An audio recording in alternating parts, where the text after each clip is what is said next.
Hello everybody, it's Jodie here from Decorous Vintage Designs, and I'm with you today to give you a very magical jewel toned makeover on this very cool little piece.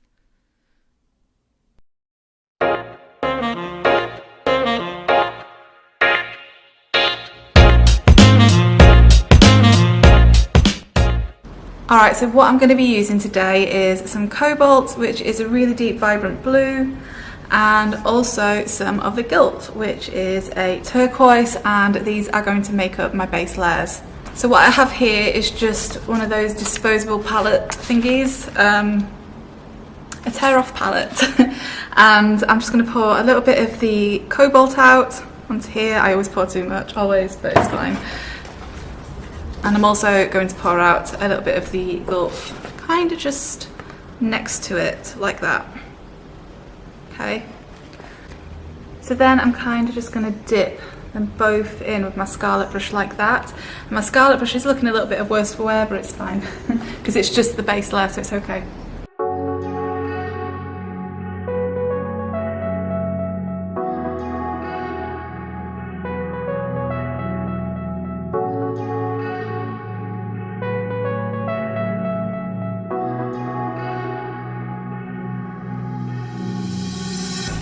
Alright, so as I'm painting here, I'm not using my usual water mister, but my brush is slightly damp, and I'm kind of putting cobalt on the top and then the gulf on the bottom, and I'm just blending it out a tiny little bit, but I do want this look to be quite streaky.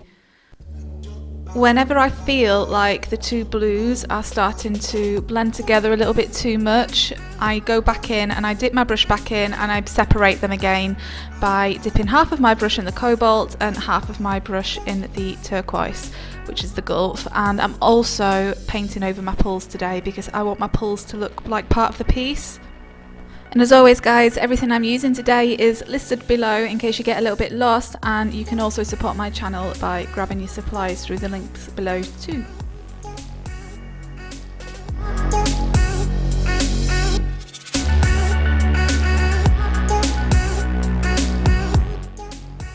This is a really easy way to get a very streaky looking blend, you know, if you don't want something perfectly blended, and it will look very, very sky-like, maybe a little bit oceany as well. And all I would suggest, as usual, is just have fun with it, have a play and see what you come up with. Just remember, if you do want these very streaky kind of brush strokes, then don't over blend. You've kind of just got to stop yourself.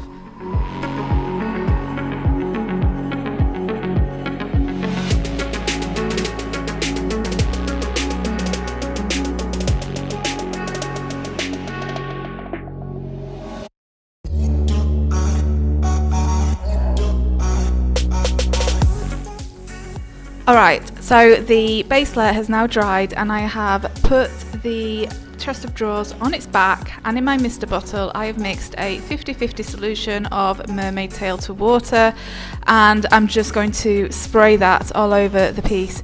It's going to look initially probably a little bit like graffiti, but don't panic because it's all going to be toned down. My water mister bottle broke, so I ended up having to put it in a window cleaning bottle, which was much better.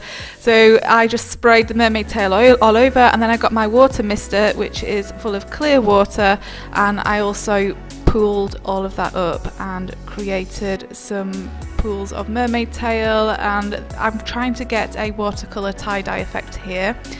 And then I came in with a hairdryer. You can use a heat gun too, that's also fine, and I just started to blow all that away, and it creates some really cool patterns. It's up to you. You could either just create the patterns that you want, let it pool up, let it dry on its own, or if you want it a little bit spindly, then just get your hairdryer on there and dry it on in one go.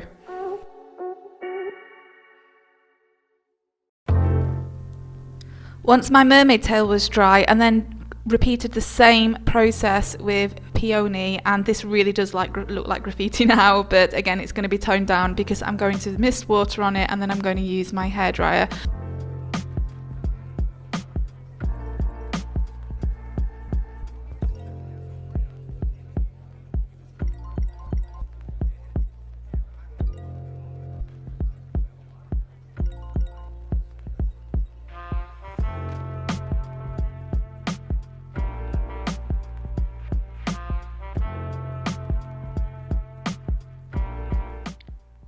Alright, what I have here is Best Dang Wax in black and my Le Petit brush, and I'm just going to put plenty of black wax over this now. This is not finished by any means, but I do want to come in with a little bit of gold, but I don't want the gold to have the dark wax over it. I want the gold to be really vibrant, and the beauty of the Best Dang Wax range is that it's water based.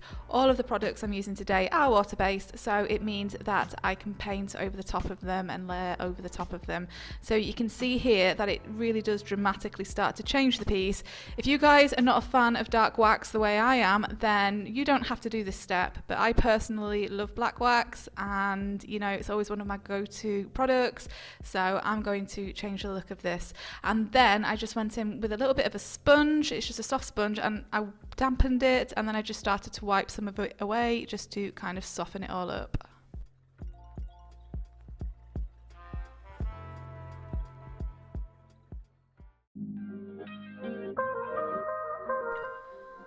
Okay, so what I have now is the Moonshine Metallics Gold Digger, and this is just a beautiful chalk paint gold metallic, and I'm just using a chip brush, nothing special here, and I'm just going to put a heavy layer of that over the top drawer, and then I am using my water mister and I'm going to let that drip down. I just want to point out as well that the chest of drawers is back up on its legs now and not its back, so gravity will take it over and we'll get some really, really good drips.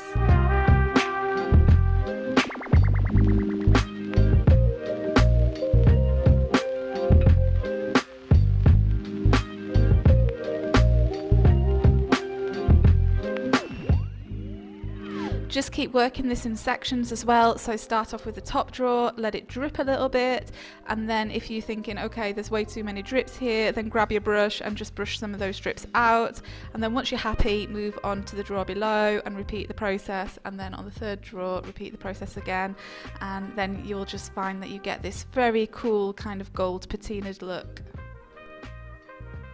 I want this piece to look very jewel toned, like maybe a jewel that's been in the ocean a long time, that maybe was, I don't know, it had like a cobalt kind of jewel, and then, I don't know, is there a jewel that is cobalt? Somebody tell me, because I don't actually know, but you kind of get my drift. And then, you know, maybe it would had a gold layer over it, and it's been in the ocean, and it started to wash away, and that's kind of the idea that's in my head as I paint this.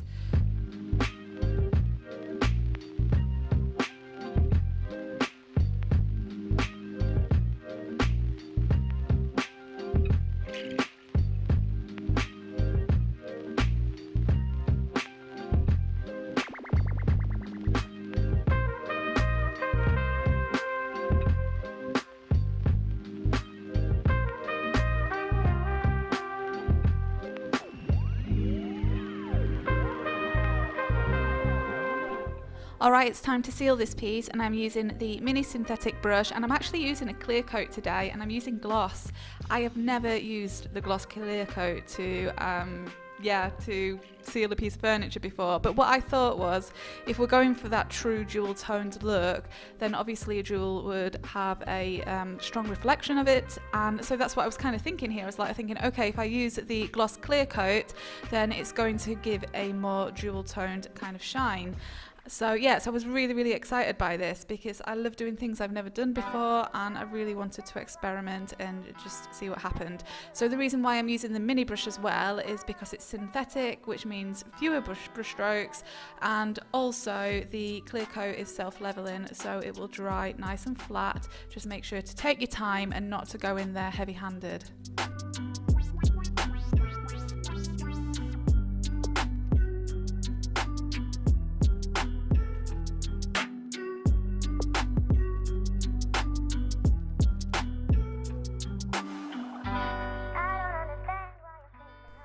And here's a finished look. I really hope you guys enjoyed this tutorial. It was a really, really fun bohemian piece to create, and I think it has the perfect jewel toned kind of look to it.